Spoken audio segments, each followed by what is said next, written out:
नमस्कार दोस्तों, आपका स्वागत है इस चैनल में। मैं संतोष। आज के इस वीडियो में हम आपको बताएंगे कि टैली के डेटा को टैली से ही जेसन फॉर्मेट में एक्सपोर्ट करके GSTR1 रिटर्न कैसे फाइल करें। इसके लिए आपको सबसे पहले टैली को ओपन करना है, फिर गेटवे ऑफ टैली से डिस्प्ले में जाना है।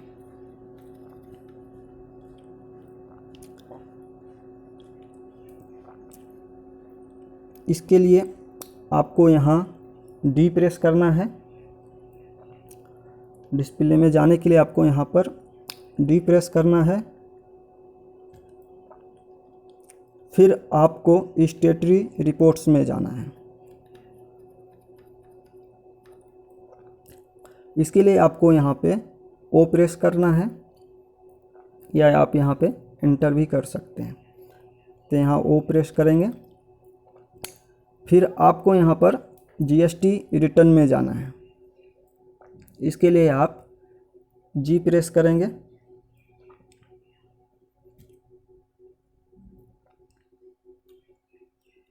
अब हमें GSTR1 रिटर्न फाइल करना है,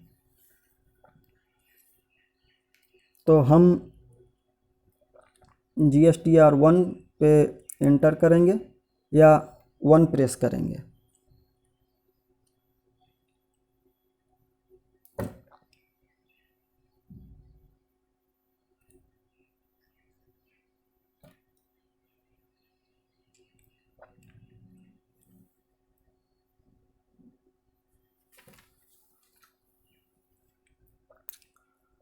अब यहाँ पे हमको अपना पीरियड सेलेक्ट करना है। हम कौन से पीरियड का GSTR1 रिटर्न फाइल करना चाहते हैं। इसके लिए सबसे पहले हम यहाँ पे Alt F2 एक साथ दोनों बटन दबाएंगे, Alt प्लस F2। तो यहाँ पे हमें चेंज पीरियड में वो पीरियड लेना है। जैसे मुझे मार्च का रिटर्न फाइल करना है, तो मैं यहाँ पे लूँगा 1/3/2020, 31/3/2020।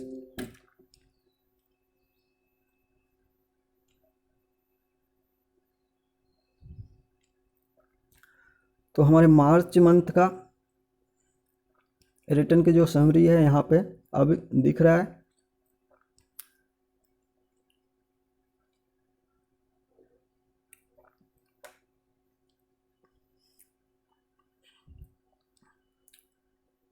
अब यहाँ GSTR1 समरी में हम सबसे पहले अपने डेटा को चेक कर लेंगे। जब यहाँ निश्चित हो जाए कि हमारा डेटा बिल्कुल सही है, तभी हम एक्सपोर्ट करें। मैं यहाँ बताना चाहूँगा कि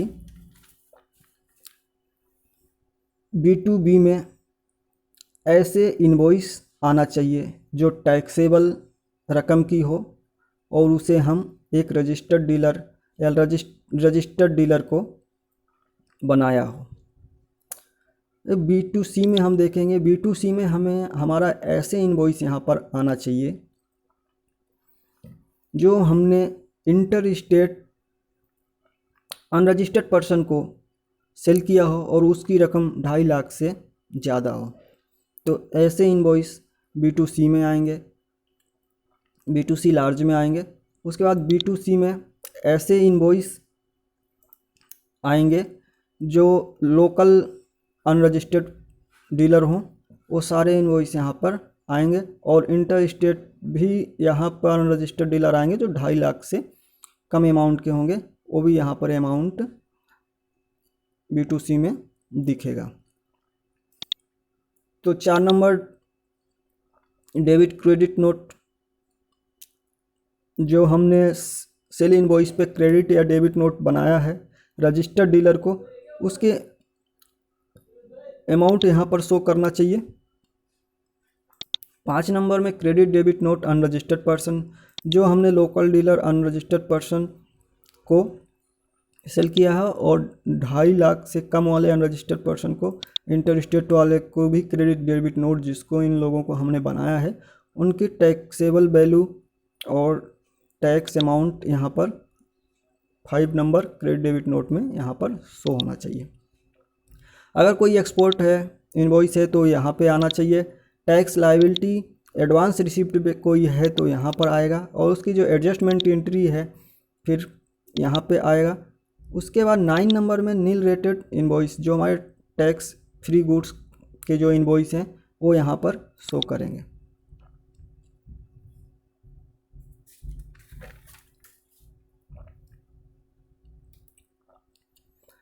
इसके बाद हम यहाँ पे एक और चीज़ चेक कर लेंगे कि यहाँ पे देखिए इनकम्प्लीट मिसमैच इन और इन्फॉर्मेशन, यहाँ पे आपका कुछ भी इनकम्प्लीट या मिसमैच में नहीं होना चाहिए। अगर कुछ हो तो उसे ठीक कर लीजिए, फिर आप एक्सपोर्ट कीजिए। इसके बाद हम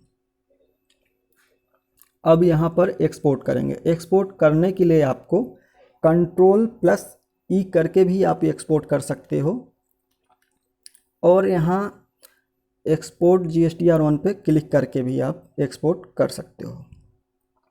तो हम यहाँ पे एक्सपोर्ट करते हैं, एक्सपोर्ट GSTR1 पे क्लिक करते हैं, और यहाँ पे फॉर्मेट में हमें क्या लेना है, JSON फाइल लेना है। यहाँ एक्सपोर्ट लोकेशन में जहाँ पे हमारी फ़ाइल सेव होगी वो लोकेशन है, लोकेशन एड्रेस, यहाँ पे हमारी फ़ाइल सेव होगी। अब यहाँ पे क्या लेना है, आउटपुट फाइल नेम में जो भी हमारे फाइल का नेम रखना चाहते हो, आप नाम रखना चाहते हो यहाँ पे रख सकते हो। तो मैं यहाँ पे रख देता हूँ मार्च 2020 GSTR1, ठीक है। Open exported file yes, export documentary summary yes, और allow export of all vouchers, ठीक है।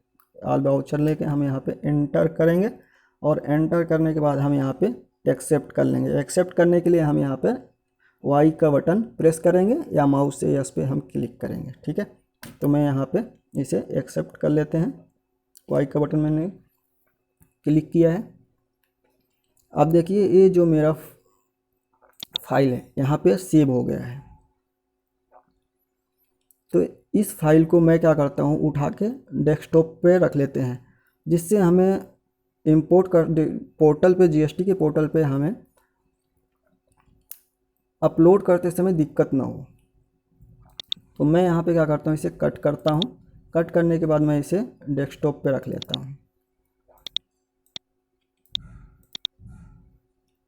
मैंने क्या किया, इसे डेस्कटॉप पे रख दिया, मार्च 2020 GSTR1, ठीक है।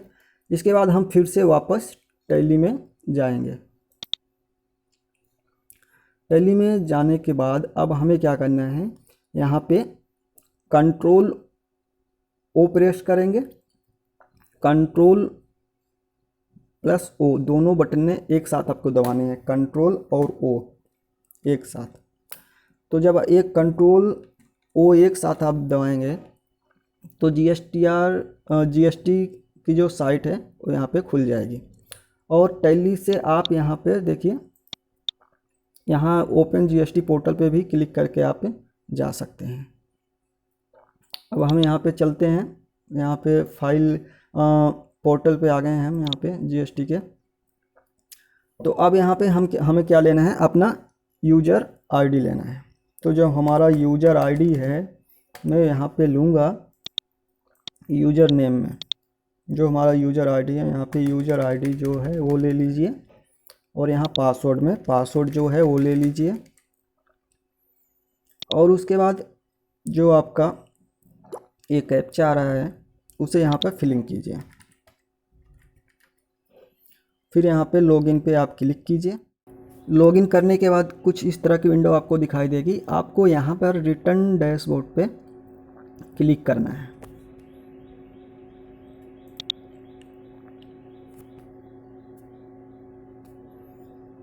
उसके बाद आपको अपना फाइनेंशियल ईयर, जो जिस फाइनेंशियल ईयर का आप रिटर्न फाइल करना चाहते हैं उसे आपको यहाँ पर सिलेक्ट करना है, ठीक है।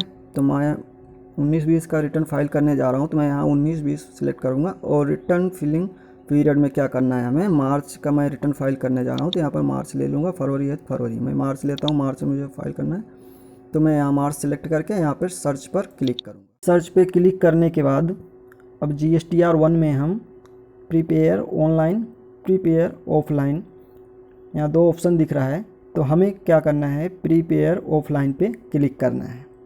तो हम यहाँ प्रीपेयर ऑफलाइन पे क्लिक करेंगे। क्लिक करने के बाद यहाँ पे इनवॉइस अपलोडेड, यहाँ पे हमें चूज फाइल पे क्लिक करना है। हम यहाँ चूज फाइल पे क्लिक करेंगे तो इसके बाद हमने अपना जो फाइल एक्सपोर्ट किया था उसे हमने किस लोकेशन पे, हम कहाँ पे रखे हैं वहाँ पे जाना है। तो मैंने यहाँ पे डेस्कटॉप पे रखा है तो मैं यहाँ डेस्कटॉप पे जाऊँगा और डेस्कटॉप पे जाके उस फाइल को हम सिलेक्ट करेंगे। तो मैं मेरे फाइल का जो मैंने यहाँ पे रखा था ये फाइल है, तो मैं उसे यहाँ पे सिलेक्ट करता हूँ। सिलेक्ट करने के बाद उस फाइल को यहाँ पे ओपन करता हूँ। ओपन करने के बाद यहाँ पे ये फाइल आप यहाँ पे देखिए यहाँ पे प्रोसीड हो चुका है। तो इस तरह से हम यहाँ पे जो GST से जेसन फाइल को एक्सपोर्ट करेंगे उसे हम इस तरह से यहाँ पे अपलोड करेंगे। अपलोड करने के बाद यहाँ पे रिफ्रेश कर लीजिएगा। रिफ्रेश करने के बाद हम यहाँ पे बैक टू फाइल रिटर्न करेंगे। उसके बाद यहाँ पे फिर से सर्च पे क्लिक करेंगे। सर्च पे क्लिक करने के बाद फिर हम यहाँ पे GSTR 1 पे क्लिक करेंगे।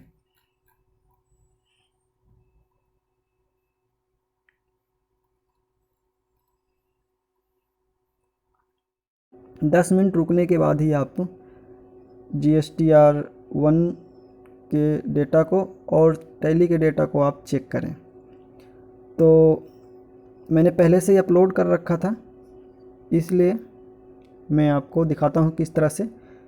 एक बार हम अपने टैली के डेटा से और यहाँ GSTR 1 के सभी टेबलों को कैसे चेक करेंगे।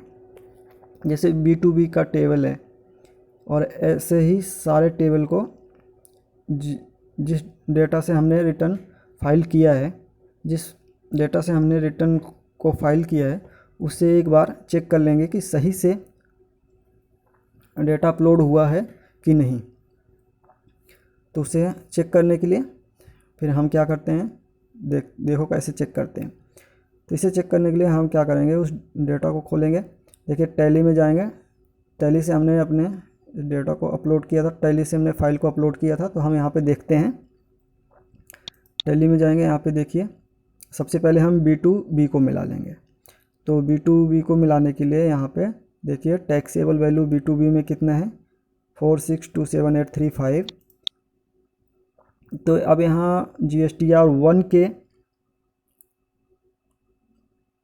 B2B टेबल में टैक्सेबल वैल्यू कितनी है, 4627835 ये मिल रहा है। इसी तरह टोटल टैक्स लायबिलिटी कितनी है, 483122, इसे भी हम टैली से मिला लेंगे। 483122 देखिए मिल रहा है। उसके बाद टोटल वैल्यू कितना है, 51109556, 51109556। तो इस तरह से हमने पहले टेबल को मिला लिया। और यहाँ पे जो हमारा दूसरा तीसरा ये सब टेबल है B2C और डेबिट क्रेडिट नोट, इसमें हमारा कोई ट्रांजैक्शन नहीं है। अगर आपका कोई ट्रांजैक्शन है तो आप अपनी टैली से इसी तरह मिला लीजिएगा एक एक। जब आपके ट्रांजैक्शन कोई होगा तो जब अपलोड करेंगे तो आपका यहाँ पे शो करेगा। अगर आप अपलोड करते हो तो 10 मिनट बाद आपको एक बार यहाँ से जनरेट GSTR 1 समरी पे क्लिक करना है। क्लिक करने के बाद आपका जो भी डेटा है वहाँ टेबलों में ऊपर यहाँ पे शो करने लगेगा। तो इसके बाद हमने इससे B2B हमारा ट्रांजैक्शन हुआ है तो हमने यहाँ पे जो दिख रहा है हमने यहाँ पे मिला लिया इस तरह से। इसके बाद इन टेबलों में हमारा कोई ट्रांजैक्शन नहीं हुआ है, तो अगर आपका कोई ट्रांजैक्शन है तो आप मिला लीजिएगा। उसके बाद यहाँ पे देखिए B2C है, B2C को हम यहाँ पे मिला लेते हैं। यहाँ पे कितना अमाउंट आ रहा है, 223897। तो टैली में कितना है, 223897, ठीक है बिल्कुल मिल रहा है।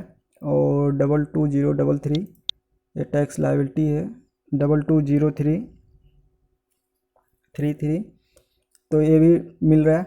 तो यहाँ पे नील रेटेड में 55,000 है, तो यहाँ पे कितना है नील रेटेड में 55,000 है, बिल्कुल ठीक है। इसके बाद हमारा जो तीसरा टेबल है जिसमें ट्रांजैक्शन है वो है HSN। तो हम HSN में क्या है, टोटल वैल्यू कितनी है, B2B और B2C को टोटल इनवॉइस वैल्यू जोड़ के जो टोटल वैल्यू आएगी वो हमें यहाँ पे शो करेगा। तो हम क्या करते हैं, इसे टैली से इसे भी देख लेते हैं। टैली में है 541188, ठीक है। यहाँ पर भी है 541188, ठीक है, ये भी मिल रहा है। उसके बाद टोटल टैक्सेबल वैल्यू 4906,732, ठीक है, 4906,732 ये भी मिल रहा है। इसके बाद टैक्स अमाउंट है टैली में 505155, यहाँ पर है 505155, ये भी मिल रहा है। इसके बाद हम क्या करेंगे, जो डॉक्यूमेंट इशू है, हमारे जो इनवॉइसेस हैं उसे भी यहाँ पे इंपोर्ट किया, तो यहाँ पे सारा आया हुआ है, तो हम यहाँ पे शो कर रहा है। तो यहाँ पे हम एक एक चेक कर लेंगे, इनवॉइस नंबर जितने से जितने हैं वो हम एक बार अपने टैली में जाके उसे देख लेंगे कि यहाँ पे सही से दिख रहा है कि नहीं दिख रहा है। ऐसे ही यहाँ पे सारे एक एक करके हम मिला लेंगे अपने टैली के डेटा से। अगर बिल्कुल सही है तो ठीक है, नहीं तो अगर यहाँ पे कुछ भी गलत अगर आपको दिख रहा है कि भाई टेबल में गलत बिल नंबर या कुछ गलत वैल्यू आ गया है, तो उसे आप यहाँ पे चेंज कर सकते हैं। उसके बाद यहाँ पे आप सेव कर लेंगे। अगर कोई चेंज नहीं है तो आप फिर बैक आ जाएंगे। तो उसके बाद अगर आपका डेटा टैली के डेटा से पूरी तरह से मिल रहा है तो आप क्या करेंगे, इसे यहाँ पे जनरेट करेंगे। जनरेट करने के बाद यहाँ पे जनरेट पे क्लिक करेंगे। जनरेट करने के बाद आप फिर यहाँ पे सिलेक्ट करेंगे। सिलेक्ट करने के बाद आप यहाँ पे सबमिट के बटन पे क्लिक करेंगे। सबमिट पे क्लिक करने के बाद फिर से आप यहाँ पे जनरेट पे क्लिक करेंगे। उसके बाद यहाँ पे फाइल रिटर्न के ऑप्शन पे फिर आप यहाँ फाइल रिटर्न के ऑप्शन पे फिर आप क्लिक करेंगे। उसके बाद आप देखेंगे कि आपको वहाँ पे ऑथराइज सिग्नेटरी का सिलेक्ट करने का ऑप्शन आएगा, तो आप ऑथराइज सिग्नेटरी को वहाँ पे आप सिलेक्ट करेंगे। फिर आप वहाँ पे दो तरह से आप GST रिटर्न फाइल कर सकते हैं, DSC से और EVC से, GST विथ EVC। तो आप जिसमें से फाइल करना चाहते हैं, GST विथ EVC से करना चाहते हैं, मैं तो GST विथ EVC से फाइल करता हूँ।